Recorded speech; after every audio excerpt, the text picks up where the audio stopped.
Tooth paste లో చూసినట్టయితే చాలా రకాల కెమికల్స్ ఉంటాయండి. జనరల్ గా ఎవరం గమనించాం మనం. టూత్ పేస్ట్ లో ఒక టైటానియం ఆక్సైడ్ అని ఒక కెమికల్ ఉంటుందండి. ఇప్పుడు 2012 లో కూడా దాని మీద study that can cause ADHD. మనం 2 years నుంచే వాళ్ళకి పళ్ళు తోముతూనే ఉంటామండి విత్ టూత్ పేస్ట్. కానీ ఎప్పుడైనా అసలు ఈ టూత్ పేస్ట్ లో ఏముంటాయని ఎప్పుడైనా గమనించామండి?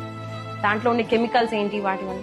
ఎందుకంటే చాలా రకాలైన కెమికల్స్, ట్రైసోక్లాన్ అని, సోడియం లారల్ సల్ఫేట్, ఏదైతే దానికి నురగొస్తుందో దీని వల్ల మనకి ఎండోక్రైన్ అనేది డైరెక్ట్ గా ఎఫెక్ట్ అవుతుంది.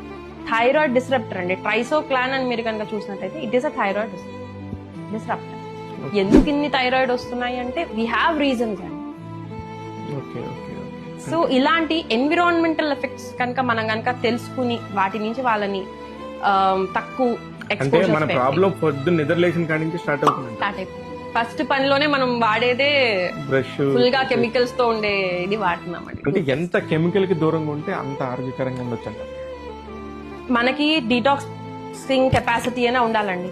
కానీ ఎంత డీటాక్సింగ్ కెపాసిటీ ఉన్నా రోజు మనం అదే కెమికల్ ని వేస్తూ ఉంటే మాత్రం అది కూడా ఫెయిల్ అవుతుంది. సో మనం వాడేది నేను చెప్పే ఒకటే ఇన్స్ట్రక్షన్, రీడ్ ద లేబుల్స్. ప్రతి వాళ్ళం చదువుకున్నాం, ప్రతి వాళ్ళం ఆర్ గ్రాడ్యుయేట్స్. వాళ్ళు చదివేటట్టుగా ఇవ్వరండి, కావాలని చాలా మనం అలవాటు పడలేదు అంతే.